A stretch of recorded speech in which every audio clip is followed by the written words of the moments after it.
നമുക്കൊരു ഒരു ഒരു പീസ്ഫുൾ ഒരു എൻവയോൺമെന്റ് ഇവിടെ ഉണ്ട്. നമുക്ക് ധൈര്യമായിട്ട് ഒന്ന് ചോദിക്കാം, നമ്മുടെ മദർ ടങ്ങിൽ നമുക്ക് സംസാരിക്കാൻ പറ്റും. അപ്പൊ മുന്നേ ഇവിടെ ജോയിൻ ചെയ്യേണ്ടതായിരുന്നു. അത് വലിയൊരു ഇതായിട്ട് ഫീൽ ചെയ്യുന്നു. എന്തെങ്കിലും ബുദ്ധിമുട്ടുണ്ടെങ്കിൽ പറയണമെന്ന് പറയുന്നുണ്ട്. നമുക്ക് എന്ത് വേണേലും ഇവിടെ ചോദിക്കാം.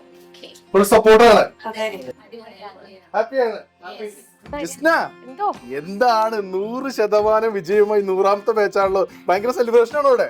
വലിയ സെലിബ്രേഷൻ ഒന്നും ഇല്ല, എന്നാലും പേടിപ്പിച്ച് കളഞ്ഞിട്ട്.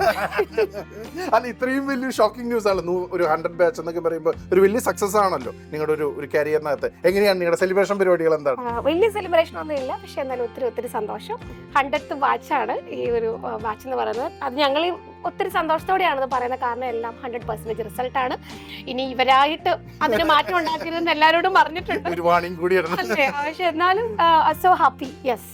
എങ്ങനെയൊക്കെയാണ് പരിപാടികൾ? 100ാമത്തെ ബാച്ചിന്റെ അല്ല, 100% വിജയം എന്നുള്ളത് എനിക്ക് നന്നായി അറിയാം. നിങ്ങളെ പേഴ്സണലി നിങ്ങളുടെ ഡെഡിക്കേഷൻ തന്നെയാണ് അതിന് ഏറ്റവും വലിയ കാരണം. അപ്പൊ എന്താണ് നിങ്ങളുടെ ഒരു പ്ലാനിങ്? എങ്ങനെയാണ് ഈ കോഴ്സുമായി ബന്ധപ്പെട്ട്? ഓസ്കി ഇനിയും എക്സ്പാൻഡ് ചെയ്യണം എന്ന് ഒരുപാട് ആഗ്രഹമുണ്ട്. മെന്റൽ ഹെൽത്തും പീഡിയാട്രിക്സും വളരെ റീസെന്റ് ഒരു 4 months ആയതേ ഉള്ളൂ സ്റ്റാർട്ട് ചെയ്തിട്ട്. ടീം കൂടി ഉണ്ടല്ലോ, എല്ലാവരും ഉണ്ട്. അതിന്റെ ഒരു റീസൺ ഉണ്ട്. അപ്പോൾ കുറച്ചുകൂടി ട്രെയിനേഴ്സ് ഒക്കെ ഒരു 10-20 പേരോളം ജോയിൻ ആയി. കുറച്ചുകൂടി എസ്റ്റാബ്ലിഷ്ഡ് ആവാൻ ആഗ്രഹിക്കുന്നു. ദൈവം അനുഗ്രഹിച്ചത് അങ്ങനെയൊക്കെ ആവട്ടെ. പിന്നെ മുമ്പോട്ടേക്കുള്ള എക്സ്പാൻഷൻ ചോദിച്ചപ്പോൾ ഒന്നുകൂടി ഡീറ്റെയിൽ ആയിട്ട് പറയുകയാണ്. എന്താണ് സന്തോഷം എന്ന് കണ്ടത് ഇവരൊക്കെ പ്ലേസ്ഡ് ആയി കാണുമ്പോഴാണ്. സോ ഇനിയും ഇവർക്കൊക്കെ ജോലി കിട്ടുമ്പോൾ ഇവരുടെ ഒക്കെ ഓരോ കോളിലായിട്ട് ഞങ്ങൾ വെയിറ്റ് ചെയ്യും. ജോലി കിട്ടിയെന്ന് പറയാൻ വേണ്ടി ആ ഒരു സമയം വരെ ഞങ്ങളൊക്കെ കാത്തിരിക്കും. അല്ല, വാക്കിൽ മാത്രമേ സന്തോഷമുള്ളൂ. ഞങ്ങളൊരു ചെറിയ കേക്കൊക്കെ കട്ട് ചെയ്തു 100th ബാച്ചിന്റെ സെലിബ്രേഷൻ. പിന്നെ അതുപോലെ തന്നെ എല്ലാവർക്കും ഇന്ന് ഞങ്ങൾ ഫുഡ് കൊടുത്തു. വീട്ടിൽ നിന്ന് ചോറ് കൊണ്ടുവന്നവരെല്ലാം വീട്ടിൽ വിട്ടു. ഇവിടെ എല്ലാവർക്കും ബിരിയാണി കൊടുക്കാമെന്ന് ഓർത്തു. അങ്ങനെ ചെറിയ ആഘോഷങ്ങളൊക്കെ ആയിട്ട് പോകുന്നു.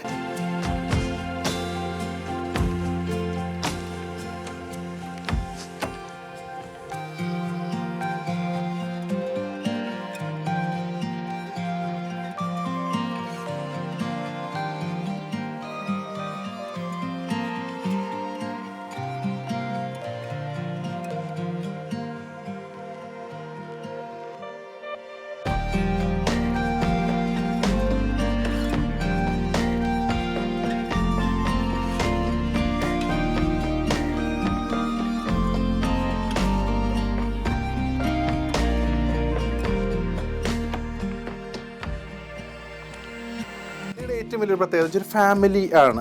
അങ്ങനെയാണ് നിങ്ങൾ ട്രീറ്റ് ചെയ്യുന്നത്. അതായത് പഠിക്കാൻ വരുന്ന കുട്ടികളായാലും നിങ്ങളായാലും ഒരു കുടുംബം എന്നൊരു ഫീൽ ഉണ്ടാക്കുന്നത്. അത് എത്രത്തോളം ഇവർ കംഫർട്ട് ആക്കുന്നുണ്ട്? അങ്ങനെ തോന്നിയോ?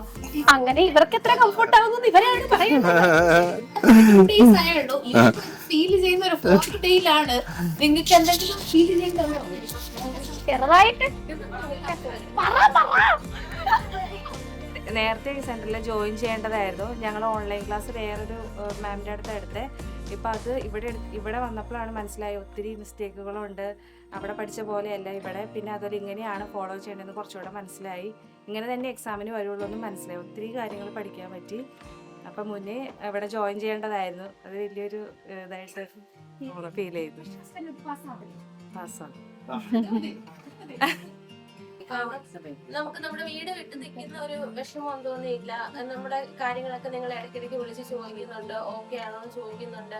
എന്തെങ്കിലും ബുദ്ധിമുട്ടുണ്ടെങ്കിൽ പറയണമെന്ന് പറയുന്നുണ്ട്. നമുക്ക് എന്ത് വേണേലും ഇവിടെ ചോദിക്കാം.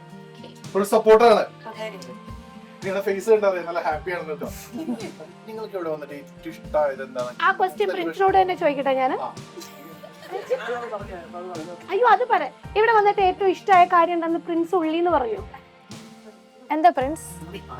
നമുക്കിവിടെ എല്ലാവർക്കും ഒരുമിച്ചിരുന്ന് എന്ത് സംശയങ്ങളും നമുക്ക് ഓപ്പണായിട്ട് ചോദിച്ചും അതിന്റെ കൃത്യമായിട്ടുള്ള ആൻസേഴ്സ് നമുക്ക് കിട്ടത്തക്ക രീതിയിലുള്ള നമുക്കൊരു ഒരു ഒരു പീസ്ഫുൾ ഒരു എൻവയോൺമെന്റ് ഇവിടെ ഉണ്ട്. നമുക്ക് ധൈര്യമായിട്ട് ഒന്ന് ചോദിക്കാം, നമ്മുടെ മദർ ടങ്ങിൽ നമുക്ക് സംസാരിക്കാൻ പറ്റും. അപ്പൊ ജിസ്ന സമാധാനം തരുന്നുണ്ട്. അപ്പൊ ജിസ്ന, നമ്മൾക്ക് 100% വിജയം ഉണ്ടാകുമ്പോൾ സത്യത്തിൽ നമ്മുടെ ഉത്തരവാദിത്തം കൂടുകയാണ് ചെയ്യുന്നത്. അപ്പൊ എന്താണ് നമ്മുടെ ഒരു ഫ്യൂച്ചർ പരിപാടി? എന്താണ്? ഓഫ് കോഴ്സ് ഒരു വലിയ ഭാരിച്ച ഉത്തരവാദിത്തം തന്നെയാണ്. ഓസ്കി പാസ്സാവുന്നത് മാത്രമല്ല, അവർക്കുള്ള ജോലിക്കുള്ള ഒരു അസിസ്റ്റൻസ് കൂടി ഞങ്ങളിപ്പോൾ പ്രൊവൈഡ് ചെയ്യുന്നുണ്ട്. അതായത് interview, training and job placement assistance. ഈ കാര്യങ്ങളൂടെ നമ്മൾ നമ്മുടെ ട്രെയിനിങ്ങിൽ ആഡ് ഓൺ ചെയ്തിട്ടുണ്ട്. ഏറ്റവും സിമ്പിൾ ആക്കി പറയുവാണെങ്കിൽ നിങ്ങൾക്കൊരു CV എങ്ങനെ പ്രിപ്പയർ ചെയ്യാം, ഒരു ജോലിക്ക് എങ്ങനെ അപ്ലൈ ചെയ്യാം, ഒരു ജോലി എങ്ങനെ അപ്ലൈ ചെയ്താൽ എത്ര ഈസി ആയിട്ട് കിട്ടും, ഇങ്ങനെയുള്ള കാര്യങ്ങളെല്ലാം അടങ്ങിക്കൊണ്ട് നമുക്കൊരു അൺലിമിറ്റഡ് ട്രെയിനിങ് പാക്കേജ് കൂടി നമ്മുടെ ഓസ്കിയുടെയും CBTയുടെയും OETയുടെയും ട്രെയിനിങ്ങിനൊപ്പം നമ്മൾ ആഡ് ഓൺ ചെയ്തിട്ടുണ്ട്. അല്ലേ റൈസ്? യെസ്. ഇപ്പോൾ നമുക്ക് കുറേ നമുക്ക് ഇൻ കൺട്രി കാൻഡിഡേറ്റ്സിനൊപ്പം തന്നെ നമുക്കിപ്പോൾ outside countries especially from India, പിന്നെ നമുക്ക് UAE സൈഡുണ്ട്, മാൾട്ട സൈഡുണ്ട്. അപ്പോൾ ഇവിടെ നിന്നൊക്കെ candidates actually they are looking to come to UK. So അവർക്കൊരു ഓപ്പർച്യൂണിറ്റീസും കൂടെ ഓപ്പൺ ചെയ്യാൻ വേണ്ടിയിട്ടുള്ളൊരു എക്സ്റ്റൻഡ് റെസ്പോൺസിബിലിറ്റിയും കൂടെ നമുക്കിപ്പോൾ വന്നിരിക്കുകയാണ്. ആക്ച്വലി ഓസ്കി പാസ്സാക്കി രജിസ്ട്രേഷൻ കിട്ടുന്നുണ്ട്, അതിലൊരു ഫൈനൽ എൻഡ് വരുന്നത് അവർ പ്ലേസ്ഡ് ആകുമ്പോഴാണ്. So actually we are trying our level best. അവിടെയാണ് ഇപ്പം നമ്മളൊരു 100 ബാച്ച് എത്തിയിരിക്കുകയാണ്. റിയലി അത് പോയ പോക്കെന്ന് പറഞ്ഞാൽ ശരിക്കും പറഞ്ഞാൽ ഞങ്ങൾ അറിഞ്ഞില്ല 100 ബാച്ച് പാസ്സായ കാര്യം. കാരണം every day it's like different batches comes on. So anyway നമ്മളുടെ റെസ്പോൺസിബിലിറ്റി കൂടി വരികയാണ്. Not only to complete their exam but also to get them placed. അപ്പോൾ നമുക്ക് ഇവിടെ നിന്നുള്ള കാൻഡിഡേറ്റ്സിനോട് ഒരു ഓപ്പൺ ഓപ്പർച്യൂണിറ്റിക്ക് വേണ്ടിയിട്ടാണ് we are really trying four.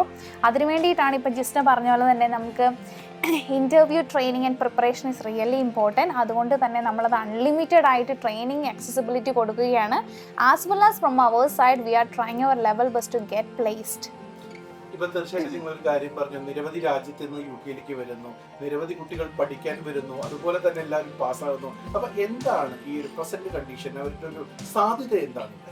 ഇപ്പോൾ നിലവിൽ ഇതിൻ്റെ സാധ്യതയെ പറ്റി പറയുമ്പോൾ ഇത് മാത്രമാണ് സാധ്യത എന്ന് പറയുന്ന ഇച്ചിരി ക്ലാരിറ്റി. കാരണം റിക്രൂട്ട്മെൻറ്റ്സ് എല്ലാം ഇപ്പോൾ ഫ്രീസാണ്. അതുകൊണ്ട് തന്നെ UK വരാൻ വേണ്ടിയിട്ടുള്ള ഒരു ഓപ്ഷൻ എന്ന് പറയുന്നത് ഏതെങ്കിലും ഒരു സ്റ്റുഡൻറ്റ് വിസയോ അല്ലെങ്കിൽ ഇതുപോലെ വിസിറ്റിംഗ് വന്ന് ഓസ്കി എഴുതി ക്ലിയറായി പിൻ നമ്പർ എടുത്തതിന് ശേഷം ജോലിക്ക് അപ്ലൈ ചെയ്യുക എന്നത് മാത്രമാണ്.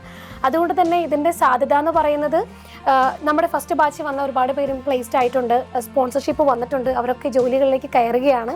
അപ്പോൾ അതുകൊണ്ട് തന്നെ കോമ്പറ്റീറ്റീവാണ്, ഹൈലി കോമ്പറ്റീറ്റീവ് ആയിട്ടുള്ള ഏരിയയിൽ നിങ്ങൾ കോമ്പറ്റൻ്റ് ആണോ എന്നുള്ളതാണ് ഇവിടുത്തെ ഒരു ക്വസ്റ്റ്യൻ എന്നുള്ളത്. പക്ഷേ സാധ്യതകൾ സ്റ്റിൽ എന്താ പറയുക, ഇതാണ് ഏറ്റവും കറൻലി ഉള്ള ഏറ്റവും വലിയ ഓപ്പർച്യൂണിറ്റി. അപ്പൊ നമ്മൾ ഹാപ്പി ആണെന്നാണ് പറയുന്നത്, കാരണം നമുക്ക് എല്ലാവരും പ്ലേസ് ചെയ്യാൻ പറ്റുന്നുണ്ട്. അവിടെ നമ്മൾ ഹാപ്പിയാണ് ഇപ്പോൾ, ഡബിൾ ഹാപ്പിയാണ്. അതെ, പിന്നെ പ്ലേസ്മെന്റിന്റെ കേസ് പറഞ്ഞു കഴിഞ്ഞാൽ it comes like equal responsibility. കയറി വരുന്ന സ്റ്റുഡൻറ്റിനും ഓഫ് കോഴ്സ് ഞങ്ങൾ നമ്മളുടെ സൈഡിൽ നിന്ന് മാക്സിമം എഫോർട്ട് ഇടുന്നുണ്ട്. ഒരു വേക്കൻസി എവിടെയെങ്കിലും കേട്ടാൽ അത് സ്റ്റുഡൻറ്റിലോട്ട് എത്തിക്കുക എന്ന് മാത്രമല്ല, അവരെ അതിന് പ്രിപ്പയർ ചെയ്യിപ്പിക്കുക. That we have in got any commitment to do that, but at the same time നമുക്കതൊരു അവിടാണ് നമുക്ക് സാറ്റിസ്ഫാക്ഷൻ വരുന്നത്. സോ അതിന് വേണ്ടിയിട്ട് ഇപ്പം വരുന്ന എവിടെയെങ്കിലും ഒരു വേക്കൻസി ഉണ്ടെന്ന് പറഞ്ഞാൽ എവിടെയാണോ നമുക്കൊരു അവൈലബിൾ CVs ഉള്ള ആ സ്റ്റുഡൻറ്റിൽ എത്തിക്കുക, അവരുടെ CVs പ്രിപ്പയർ ചെയ്യുക, അവരുടെ സപ്പോർട്ടിങ് ഡോക്യുമെൻറ്റ് മാക്സിമം യൂണീക്ക് ആക്കി എടുക്കുക. സോ ഇതിലാണ് നമ്മൾ ഫോക്കസ് ചെയ്യുന്നത്. അപ്പോൾ അങ്ങനൊരു there is an opportunity like this. ആദ്യം നമുക്ക് കുറേ കോൺട്രവേഴ്സീസ് ഉണ്ടായിരുന്നു, ഇങ്ങനെ വന്നിട്ട് പ്ലേസ്ഡ് ആക്കും ഇന്ന് ക്ലിയറായി. അപ്പോൾ ആ ഒരു ഓപ്പർച്യൂണിറ്റി മാക്സിമം എക്സ്പ്ലോർ ചെയ്യാനാണ് ഞങ്ങളുടെ സൈഡിൽ നിന്ന് ഇപ്പം ഞങ്ങൾ നോക്കുന്നത്. അതിന് വേണ്ടിയിട്ടാണ് സ്റ്റുഡൻസിൻ്റെ supporting information and the CVs needs to be അവർക്ക് അവിടെയാണ് ശരിക്കും സപ്പോർട്ട് വേണ്ടത്. അപ്പൊ നിങ്ങളുടെ ഈ പരിശ്രമം കൂടുതൽ ഊർജ്ജസ്വരമായി മുന്നോട്ട് കൊണ്ടുപോവുക. നിരവധി ആളുകൾ ഇനിയും നിങ്ങളിലൂടെ ജോലി കിട്ടട്ടെ, നല്ല ഭാവി ഉണ്ടാകട്ടെ. അപ്പൊ പതിപോലെ നമ്പറൊക്കെ നമുക്ക് കൊടുക്കല്ലേ? ഉറപ്പായിട്ടും. Thank you.